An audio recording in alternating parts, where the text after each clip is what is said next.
Fala pessoal, tudo beleza? Sejam muito bem-vindos aqui ao meu canal, sou o professor Pedro Coelho e no vídeo de hoje a gente vai tratar de uma temática para lá de polêmica e que muita gente tem falado besteira e ensinado errado e você precisa ficar atento para dominar de fato as peculiaridades acerca desse assunto. Antes de mais nada, deixa eu te pedir para deixar o joinha, sejam muito bem-vindos aqui nesse canal. Através dessa ferramenta a gente tenta atualizar e manter os senhores e senhoras a par de tudo aquilo que vem sendo discutido, debatido nos tribunais superiores, na doutrina e na própria legislação acerca de temas criminais. Maravilha? Tranquilo? Vamos embora porque, afinal, é possível que um delegado de polícia ou mesmo um membro do Ministério Público busque junto ao COAF ou à Receita Federal, à Receita da Fazenda Fiscal, acesso a procedimentos administrativos com informações sigilosas, sigilo bancário, ou mesmo acesso aos relatórios de inteligência financeira concebidos, construídos pelo COAF. Cuidado, por quê? Porque a gente teve recentemente, no final do ano passado, em novembro de 2023, uma decisão monocrática do ministro Cristiano Zanin no julgamento aqui da reclamação 61.944 lá do Supremo Tribunal Federal. Contudo, muita gente tem afirmado e tem lecionado, informado, divulgado essa decisão, que de fato é extremamente importante, mas como se ela fosse o entendimento sufragado pelo Supremo Tribunal Federal, sustentando que dessa maneira o Supremo Tribunal Federal supera ou superou a orientação estabelecida já desde 2022 de forma categórica pela terceira sessão e que no ano passado foi reiterada pela sexta turma do STJ. E isso não ocorreu. Eu já quero estabelecer aqui que hoje isso pode até ser a orientação do Supremo Tribunal Federal, mas afirmar isso tem apenas o rigor especulativo. Por quê? Porque se trata única e exclusivamente de uma decisão monocrática. É verdade, uma decisão monocrática bem fundamentada. Vou até deixar o link aqui dessa decisão, coloquei ela lá no meu grupo do Telegram. Vai estar nos comentários aqui, aliás, vai estar na descrição do vídeo. Mas é única e exclusivamente uma decisão de caráter monocrático. Não é a orientação nem da primeira turma, nem da segunda turma, muito menos do plenário do Supremo Tribunal Federal. Então vamos recapitular o que é que de fato a gente está falando aqui. Vocês sabem, lá na origem, sendo preciosista, mais importante dizer que o Supremo Tribunal Federal reconheceu a constitucionalidade dos artigos 5º e 6º da Lei Complementar 105 de 2001, que estabelecia a possibilidade de, sem ordem judicial, os agentes fiscais da Receita Federal acessarem aí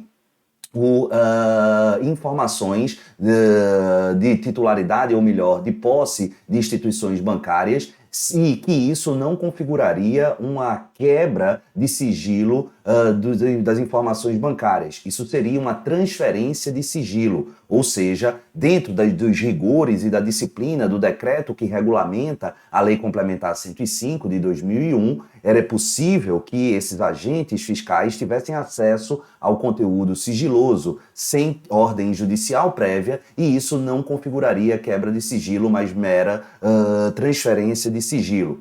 Ato contínuo, o STF se deparou anos depois, ali em 2019, com um tema que teve a repercussão geral reconhecida, o tema 990 lá no plenário do Supremo Tribunal Federal, e reconheceu, doutores e doutoras, que os agentes ou os agentes da Receita, fazendários, eles teriam a obrigatoriedade legal de, ao atuar no seu mistério, ao atuar no seu ofício, ao se deparar com a presença de indícios da prática de crimes previdenciários, crimes tributários, eles tinham o dever de divulgar e comunicar às instituições persecutórias, notadamente o Ministério Público. E essa comunicação se daria de que maneira, de que forma? Através de um mecanismo que se chama representação fiscal para fins penais. E nesse contexto, os agentes fiscais precisavam encaminhar toda a cópia do PAF, do Procedimento Administrativo Fiscal.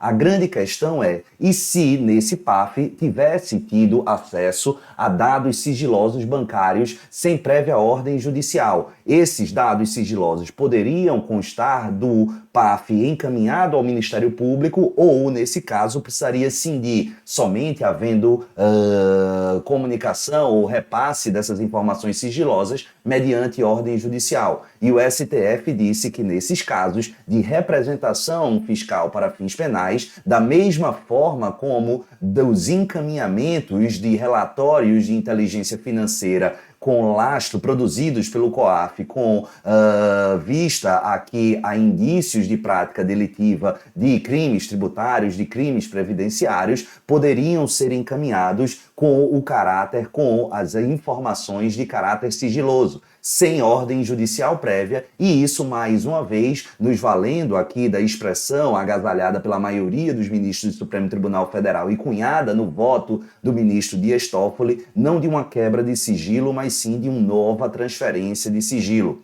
Beleza? Agora, isso foi o que se debateu lá no tema 990. Em 2022, a terceira sessão do STJ se deparou com a seguinte situação: o Ministério Público Federal havia instado a Receita Federal a repassar informações protegidas pelo sigilo bancário de pessoas que o MPF estava investigando. E aí o caso chegou ao STJ e a terceira sessão disse: olha, isso não está salvaguardado, isso não está presente na autorização debatida lá no Supremo Tribunal Federal. A única situação que o tema 990, em repercussão geral do STF, deu para a comunicação e o repasse de informações sigilosas foi quando essas informações sigilosas fossem de antemão de posse aí da Receita Fiscal ou do COAF e houvesse indicativos, indícios da prática de determinados delitos, através, repito, da representação fiscal para fins penais. Mas isso não autoriza que os órgãos persecutórios busquem diretamente, fazendo o caminho inverso, aqui essas informações sigilosas. Se no âmbito das suas autônomas investigações desejarem ter acesso a essas informações, precisam de ordem judicial.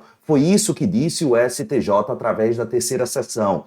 E, mais uma vez, em 2023, isso sim, para todos, quem quiser saber, é o RHC 147-707, originário do Pará, que foi publicado em agosto de 2023, a sexta turma reprisou essa orientação, fazendo referência, inclusive, a esse precedente de 2022 da terceira sessão, e dizendo desta feita que o delegado de polícia não poderia requerer, não poderia requisitar diretamente, da mesma maneira que o MP não pode, informações consignadas em relatórios de inteligência financeira promovidos e firmados pelo COAF. Para tanto, precisaria de quê? De ordem judicial prévia, porque não se encaixa tal situação à luz e semelhança daquela admitida e tratada fundamentalmente no tema 990 da repercussão geral do Supremo Tribunal Federal. Beleza? Tranquilo? Então essa é a orientação, essa é a posição majoritária hoje, início de 2024, hoje dia 9 de janeiro de 2024, para você levar para a prova.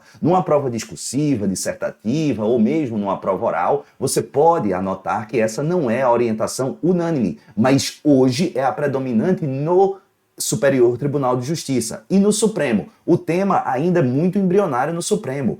Faz referência à terceira sessão a uma série de trechos de votos dos ministros lá na tese de repercussão geral, dizendo que eles não adentraram nessa temática, mas é possível inferir em vários trechos que a percepção de autorizar que delegado de polícia, órgãos persecutórios, Ministério Público ativamente buscassem acesso a informações sigilosas diretamente junto à Receita, junto ao COAF, não seria possível, seria algo ilegal, que para tanto exigiriam aqui, objetivamente, ordem judicial prévia.